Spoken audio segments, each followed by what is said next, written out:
তৃণমূল নেতা ভেবে গুলি চালানোর ঘটনা ঘটল তুফানগঞ্জ 2 নম্বর ব্লকের মহিষকুচি 2 নম্বর গ্রাম পঞ্চায়েতের টাকুয়ামারি গ্রামে।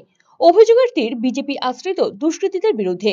গুলি লক্ষ্যভ্রষ্ট হওয়ায় অল্পের জন্য প্রাণে রক্ষা পান ওই তৃণমূল নেতার আত্মীয়। রাতেই ঘটনাস্থলে পৌঁছে গুলির খোল উদ্ধার করেছে বক্সিরহাট থানার পুলিশ।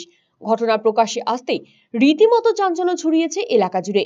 তৃণমূলের অভিযোগ, গত লোকসভা ভোটে মহিষকুচি 2 নম্বর গ্রাম পঞ্চায়েতে ভালো ফল করেছে তৃণমূল। সাংগঠনিক শক্তি দুর্বল করতেই তৃণমূল নেতা ভেবে গুলি চালানো হয়েছে বলে অভিযোগ। যদিও সমস্ত অভিযোগ অস্বীকার করেছে বিজেপি। জানা গিয়েছে, মহিষকুচি 2 নম্বর তৃণমূলের অঞ্চল কমিটির চেয়ারম্যান তথা তুফানগঞ্জ 2 নম্বর ব্লক তৃণমূল সভানেত্রী চৈতি বর্মন বড়ুয়ার ছেলে নিহার বড়ুয়া দলীয় কাজকর্মের উদ্দেশ্যে সপ্তাহের বেশিরভাগ সময় টাকুয়ামারি গ্রামে নিজের ক্রেসের মিলেই থাকতেন তিনি। অভিযোগ, বুধবার রাতে দলীয় সাংগঠনিক কাজ ছেড়ে কোচবিহারের বাড়িতে ফেরেন নিহার বড়ুয়া।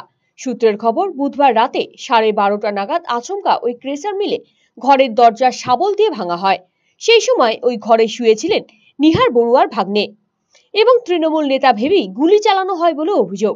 ওই সময় কোনো ক্রমে জানালা দিয়ে পালিয়ে প্রাণে বাঁচেন সে।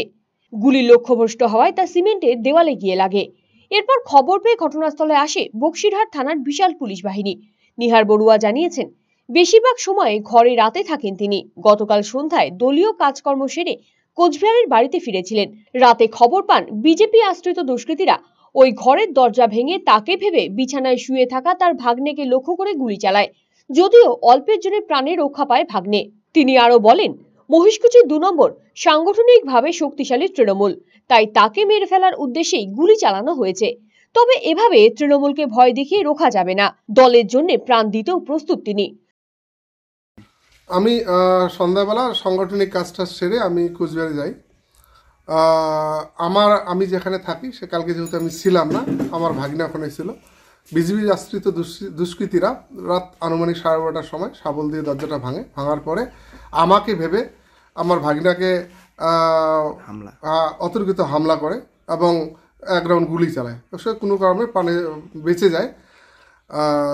কেন হামলাটা একটাই কারণ, আপনারা জানেন যে মহিষকুচি 2 নং অঞ্চল 2023 পঞ্চায়েত নির্বাচন এবং 2024 লোকসভা নির্বাচন আমরা বিপুলভাবে জয়যুক্ত হই এবং মহিষকুচি 2 নং অঞ্চল আগাগোড়া তৃণমূল কংগ্রেসের শক্ত একটা ঘাঁটি। এখানে আমাকে ভয় দেখিয়ে আমাকে সংগঠনটাকে থামিয়ে দেওয়ার চেষ্টা করতেছে। আমি এতটুকু বলতে পারি যে ভয় দেখিয়ে, কাউকে প্রাণে মারার ভয় দেখিয়ে এখানে তৃণমূল সংগঠনকে আটকানো যাবে না। সংগঠনকে শক্তিশালী করার জন্য প্রাণ দিতেও রাজি আছে। অভিযোগ করবেন থানায়? অবশ্যই অভিযোগ করব। নিরাপত্তাহীনতায় অবশ্যই এরকম ঘটনা মহিষকুচি 2 নং অঞ্চলে আগে হয়নি। আমি নিরাপত্তা ভুগতেছি। যদিও তৃণমূলের তোলা অভিযোগ অস্বীকার করেছে বিজেপি। বিজেপির জেলা কমিটির সহসভাপতি উৎপল দাস জানিয়েছেন, সমস্ত ভিত্তিহীন অভিযোগ। মিথ্যা অভিযোগ। কারণ কেন বলছি মিথ্যা অভিযোগ, বিজেপির এরকম কোনো বিষয় নেই যে কারো উপর গুলি চালিয়ে সেখানে বিজেপি সংগঠন করবে।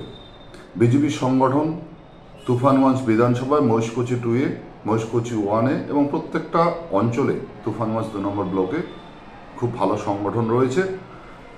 বরঞ্চ তৃণমূলের হারমাদরা প্রতিনিয়ত বিজেপির কর্মীদের উপর দমন পীড়ন করে ভয় দেখিয়ে বিজেপির সংগঠন দুর্বল করার চেষ্টা করছে। আর মূল যে বিষয়, যে গুলি চালনার ঘটনা, এটা সম্পূর্ণ তৃণমূলের গোষ্ঠীদ্বন্দ্ব।